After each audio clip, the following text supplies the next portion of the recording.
La mémoire est un phénomène fascinant, capable de façonner notre identité et de guider nos actions. Elle garde des moments précieux qui ont marqué notre existence, des éclats de rire partagés avec des proches aux instants de pur bonheur.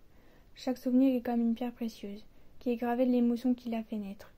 Pourtant, la mémoire est également frêle, sujette aux oublis. Elle peut nous contraindre en nous laissant avec des lacunes béantes là où nous espérions trouver des réponses. Parfois, elle nous joue des tours, mélangeant les détails et brouillant les lignes entre le réel et l'imaginaire. Mais même dans ses défauts, la mémoire reste un trésor inestimable. Elle nous relie au passé, nous permettant de revisiter des moments révolus et de revivre des émotions depuis longtemps enfouies. Elle nous offre la possibilité de transmettre notre héritage aux générations futures, de façonner le récit de notre vie et de laisser notre empreinte dans le flux perpétuel du temps. Pendant la Seconde Guerre mondiale, en mars 1944, l'Allemagne envahit la Hongrie suite à des négociations faites par cette dernière avec les États-Unis et le Royaume-Uni. L'Allemagne avait vu ça comme une trahison. La Hongrie est ensuite menacée par l'armée rouge qui est l'armée soviétique de l'URSS. C'est alors qu'ils vont signer un armistice par le régent Miklos Horthy.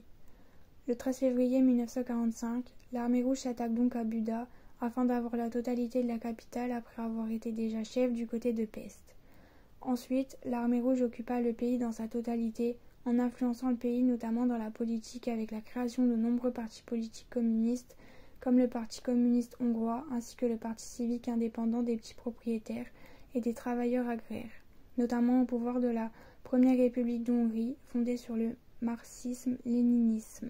Le pays n'est pas directement rattaché à l'Union soviétique, mais ils prennent le pouvoir progressivement, notamment après le traité de Paris en 1947. La Ruthénie subcarpatique, une région située à l'est de la Hongrie, prise par l'Union soviétique en 1947. C'est à ce moment que sur le plan économique, une politique de nationalisation des banques, des mines, des champs, des grandes industries se met en place, ce qui fait monter la terreur pour les Hongrois qui n'avaient pas vu venir ce cheminement. Je vais donc vous raconter le périple de la vie de mon arrière-grand-père, François Visy en français ou encore Ferenc Wild en hongrois. Il est né le 30 avril 1928 en Hongrie, à Kopfasa, un petit village dans le nord-ouest de la Hongrie, à la frontière autrichienne. Non loin de là, la première ville connue est Sopron. Il a donc vécu dans ce village avec ses parents, sa mère Anna Sinkovich et son père Wild, Joseph, et ses 8 frères et sœurs. En 1946, à l'âge de 18 ans, il décide de fuir le pays à cause de l'armée rouge qui obligeait les jeunes hommes à travailler pour eux et donc de quitter leur famille. Il n'était pas seul à avoir fait ce choix, de nombreux autres jeunes hongrois ont fait ce sacrifice pour garder leur liberté. Ils sont donc montés dans un train sans savoir où ils allaient être menés. Ils étaient voués à l'inconnu, mais ils pouvaient enfin échapper au travail forcé et à leur ennemi. Après avoir voyagé sans avoir de destination, François est arrivé à la gare de Metz par pur hasard. Le voilà enfin en France sans parler un mot de français, mais heureusement, il parlait vaguement allemand, ce qui a pu le sauver dans ce périple. À cette époque, les usines embauchaient le plus souvent des jeunes réfugiés ayant besoin d'argent et d'un logement. Il a donc trouvé un travail à l'usine Jamaï à Roslange.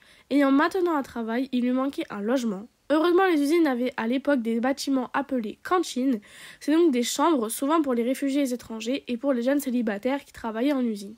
Ils étaient 2 à 3 par chambre et payaient un loyer modéré. Mon arrière-grand-père a vécu environ 4 ans dans ces sortes de cantines. Ensuite, il a fait la connaissance de mon arrière-grand-mère, Jeannette Heidel, qui habitait une maison non loin de son logement d'usine. Ils se sont mariés en 1950 et ont donc eu 3 enfants.